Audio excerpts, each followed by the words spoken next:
énervé. La radio qui pète une case!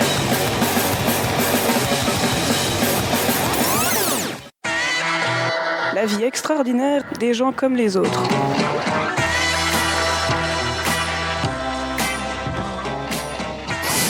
Pour ce premier festival de la jeunesse, le festival Juvenalia, vous pouvez assister à une myriade d'activités et de spectacles.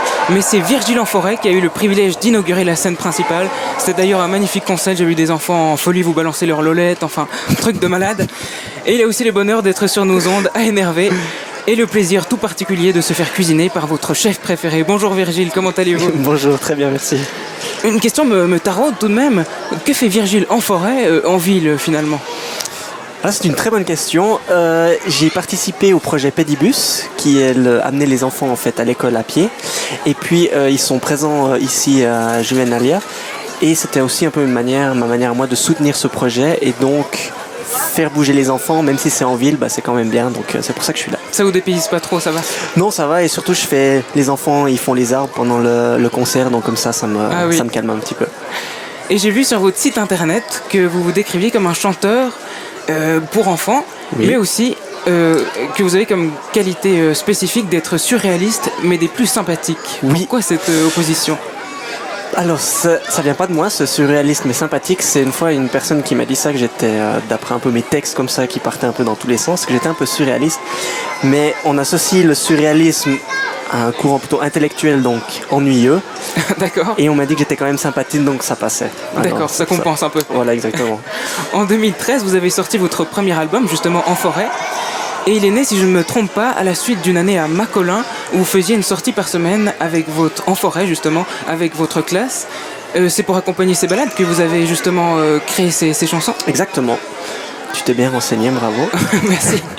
Il y avait un projet pilote où j'ai travaillé pendant 4 ans et puis on sortait chaque semaine avec les enfants et pour les motiver, des fois quand il fait pas beau ou des choses comme ça, je faisais des chansons pour justement qu'ils aient envie de sortir. Et à la fin de ces 4 ans, j'avais une 30aine de chansons et je me suis dit pourquoi pas les compiler, les meilleures sur un CD pour faire profiter les autres enseignants et les autres gens en fait. Et justement, est-ce que d'autres profs ont utilisé vos CD pour utiliser avec leur classe ?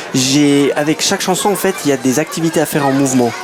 Et j'ai eu la chance de pouvoir donner des cours ici à Fribourg. En fait, tous les enseignants du degré primaire 1 à 4H sont passés chez moi en fait, pour une formation continue. Et donc, je pense qu'ils utilisent mon CD à l'école. Alors, ça marche ? Ouais. Oh, c'est chouette. Ça marche bien. Ouais. Et bien justement, en parlant de marche... T'as l'air surpris. Non, mais je ne savais pas que... Je pensais que vous les distribuez comme ça, mais je ne savais pas que vous les utilisez aussi dans le cadre scolaire. Alors oui, aussi dans le cadre professionnel. Ouais, professionnel, exactement. Parce que vous êtes prof, donc. Oui, enseignant à l'école enfantine. Enseignant, très bien. Et justement, pour une petite balade à Fribourg, qu'est-ce que vous nous conseilleriez ? Alors, balade à Fribourg, moi j'irais vers le barrage de la Mégrouge, très beau, autour du lac de Pérol, vraiment magnifique. Et sinon, il y a aussi vers le Grabensaal. Ah oui. Vous pouvez encore trouver le Hubert Audria si vous avez un petit peu de chance. Ouais, voilà, c'est ce que je ferais comme sortie à Fribourg. Et puis justement, on va écouter maintenant le moment que tout le monde attend. On va écouter un petit extrait de votre chanson Pédibus, car j'ai une petite question à vous poser après cette chanson. On écoute. Très belle chanson, n'est-ce pas ? Petit problème technique, les aléas du direct. Il me semblait pas qu'elle commençait comme ça, ma chanson. Mais c'est vrai que c'est un peu strident sur le début. Vous faites des remixes à énerver ou bien ? Ça nous arrive, oui. Alors ça va venir. Normalement. Restez ici, écoutez. Il y en a un qui commence à transpirer. Ducal Malik qui est à la technique, qui est très stressé.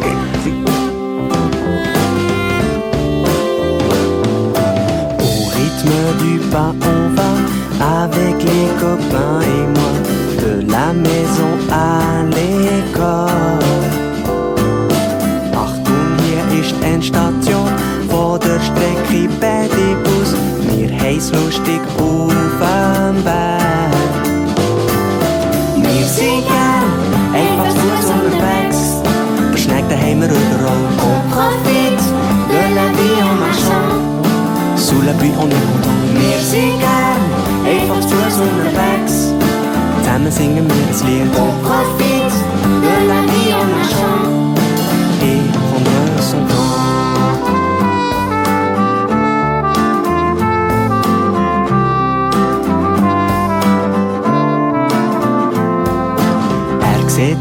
fast wie ein Bus, der uns auf eine Reise mitnimmt. Wir heiß lustig auf dem Weg. C'est la station terminus de notre ligne Pédibus. Sur le chemin on rigole. Eh bien tout d'abord, bravo pour votre super accent suisse-allemand. Hein, on sent bien votre petit côté fan du bilinguisme. Merci. Vous parlez couramment le suisse-allemand? Oui, en fait j'habite à Berne Ah oui. et ma femme est suisse-allemande donc je le parle tous les jours.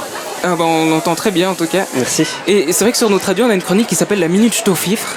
C'est une chronique où on apprend à nos auditeurs une expression en suisse-allemand. Okay. Alors, je pense que vous sentez le truc venir.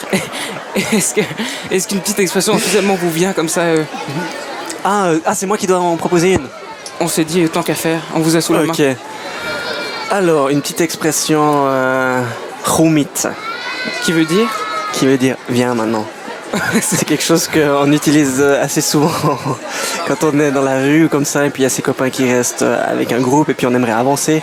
Rumit, ça c'est allez hop, viens maintenant. D'accord. Ça marche aussi si on vend des choses. Rumit. Romit, viens. Non, c'est peut-être aussi si t'as des enfants et puis que t'aimerais qu'ils avancent, tu leur dis aussi ça. Je vais essayer avec mes petits frères. Ouais. Ça peut toujours servir, merci. Service. Et j'ai vu que vous allez sortir un nouvel album cet automne. Oui. Alors vous allez vous balader où? Ce sera Virgile en montagne, Virgile en commission? Comment ça se passe? Ça sera Virgile en forêt, mais avec les contes. Donc cette fois, au lieu d'inventer des personnages, je prends des contes qui me sont chers, mais qui se passent en forêt. Et c'est des contes pas trop connus que j'aimerais faire découvrir aux enfants en fait. J'ai vu que sur votre album, quand on achète l'album, il y a aussi une petite série de contes et d'histoires avec. Oui.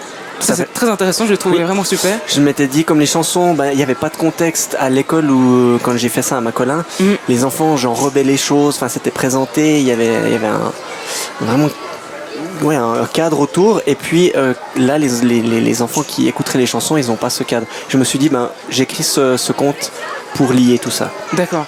En tout cas c'est très intéressant. Merci. Et vraiment sympathique et original en plus. Merci. J'ai pu voir que à la sortie de votre album, excusez-moi, j'ai pas l'habitude d'interviewer des stars comme ça, je suis un peu ému. J'ai pu voir qu'à la sortie de votre album, vous avez organisé un petit concours. Ça va aller. Sur YouTube. Sur YouTube, oui. Et le gagnant a remporté un concours exclusif, non pas en forêt, mais dans son salon le 25 décembre. Un concert, j'ai dit. Un concours. Un concert, c'est bien un concert. Un concours pour gagner un concours, bien entendu.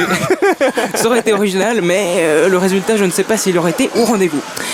Et c'est quand même un beau cadeau pour l'enfant en question, mais pour vous, est-ce que ça vous a apporté quelque chose de spécifique? Oui, parce que donc les enfants devaient envoyer une photo de eux avec l'album, et puis ça a été tiré au sort, et je me suis retrouvé dans un salon le jour de Noël, chez des gens que je connais pas vraiment en fait, et puis ce côté, ce concert un peu intimiste comme ça, c'était vraiment chouette. Au lieu de jouer devant 10 000 personnes comme j'ai l'habitude, c'était juste devant 2 personnes. Son frère et sa sœur, et c'était vraiment chouette. C'est un peu ce petit moment de proximité qui est intéressant. Ouais, exactement. Et vous êtes enseignant primaire, comme je l'ai dit, vous chantez pour les enfants. Au bout d'un moment, vous en avez pas un petit peu marre de faire des trucs pour les petits? Vous n'avez pas envie de passer un truc pour les grands finalement? Alors non, pas du tout, parce que les petits, ils te disent directement si ce que tu as fait c'est bien, ou si c'est de la daube, et puis tu peux oublier. Oui. Tandis que je me suis pas essayé à la musique pour adultes, mais j'ai aussi fait des concerts pour les grands. Et puis, on sait pas vraiment où se situer. Est-ce que c'était bien, est-ce que c'était pas bien? Enfin, les gens sont pas forcément honnêtes. Il y a cette faire plaisir. honnêteté enfantine. Voilà. Et puis, avec les enfants, c'est spontané, ça sort comme ça. Et puis ça, je trouve, ça vaut tout le public du monde. Et puis, je vais rester pour la musique pour enfants. C'est vrai que je vous comprends. Alors toute bonne chose a une fin et cette interview est bientôt terminée. Est-ce que vous voudriez faire un petit peu de promo ou vous avez un message à faire passer, quelque chose à rajouter? Alors de la promo, vous pouvez aller sur mon site internet virgilenforêt.ch où on peut trouver d'ailleurs votre album. Exactement, on peut écouter les chansons, il y a des vidéos, il y a plein de choses. Et puis sinon, venez me voir en concert, c'est toujours un bon moment. Et puis on peut se rencontrer, discuter, signer des autographes, boire un verre, c'est toujours sympa. Bien, en tout cas, j'espère que tous nos auditeurs seront au rendez-vous. C'était Virgile en forêt, en chair et en os, mais surtout en radio. Merci à Virgile, merci beaucoup et tout le meilleur pour la suite. Au revoir Virgile. Au revoir, merci beaucoup et super équipe. Je suis vraiment très content d'avoir participé à cette émission. Plaisir partagé. Merci beaucoup Virgile.